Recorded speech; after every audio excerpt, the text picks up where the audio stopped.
We are tracking political and diplomatic fallout this morning from a moment Friday in the House of Commons during Ukrainian President Volodymyr Zelensky's visit to Ottawa.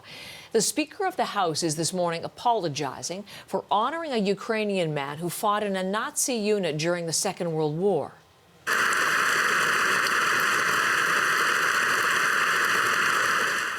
That is the moment. 98-year-old Yaroslav Hunka rising to acknowledge Speaker Anthony Rota. Rota had called him a Ukrainian hero and a Canadian hero. As you can see, Ukrainian President Volodymyr Zelenskyy joined Prime Minister Justin Trudeau and everyone else in the Commons in a standing ovation. It capped Zelensky's speech and appearance Friday. But there has been mounting outrage throughout the weekend as Hunka's past became more widely known. Prominent Jewish organizations are voicing their anger.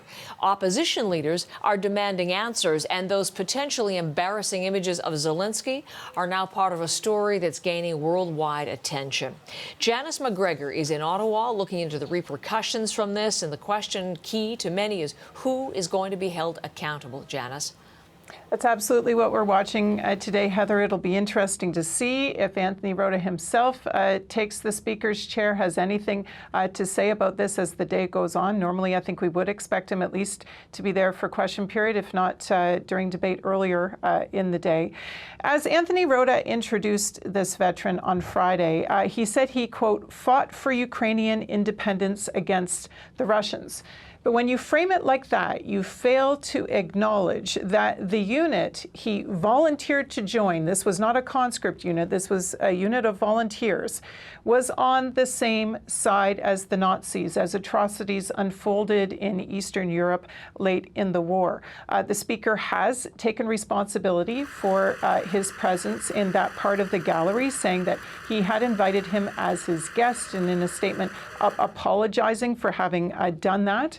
But is that apology, which you see on the screen there, enough? It is unprecedented for a speaker's actions to trigger the kind of condemnation we were hearing yesterday.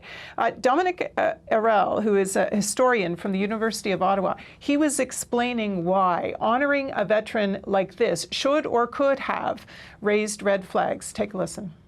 By association, again, with all the crimes committed by the SS, and of course the SS were the organization that committed or carried out the Holocaust, as well as other crimes against civilians, this is problematic. We saw opposition leader Pierre Poilievre personalizing this yesterday, blaming it on Justin Trudeau himself. It is unclear, though, how central to the overall event this particular veteran really was. His family posted a picture on social media saying it was an image of him waiting to meet Prime Minister Trudeau and President Zelenskyy. But the Prime Minister's office later said that actually the Prime Minister never met with this veteran. Should someone have known better or spoken up sooner? You think of someone like Deputy Prime Minister Chrystia Freeland, who has researched and written about her own family's activities in Ukraine during the Second World War. She's experienced firsthand how politically sensitive and controversial this history can be. We also look at something like how Poland experienced devastating losses from SS units like this in the war. The Polish ambassador in Ottawa yesterday, among those calling for an apology for this, calling it like the whitewashing of the murder of thousands of Poles. We will see if an apology just from Rota really suffices here. Janice, this isn't just a domestic problem for the Liberals, though. It's becoming an international one as well. What are we hearing there? Yeah, and here I tell you that Kremlin spokesperson Dmitry Peskov out today with his statement. He called it absolutely outrageous, the sloppiness of memory outrageous, he said, for this veteran to have been portrayed as a hero. And he also accused Canada of having a careless disregard for the truth, saying it was typical for a Western country like Canada that now has a young generation that doesn't really understand who fought who in the Second World War. The Russian embassy in Ottawa previously yesterday also calling this an insult to the memory of Canada's sons and daughters who fought Nazism in World War II.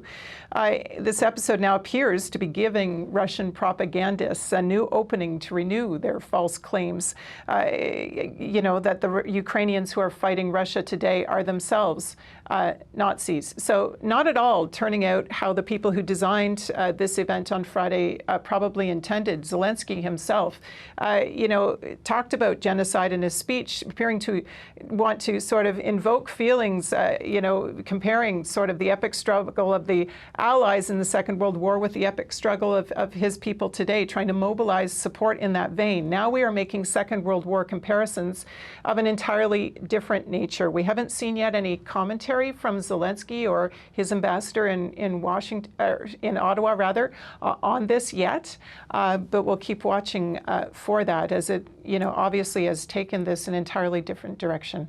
Thank you, Janice. Janice McGregor in Ottawa.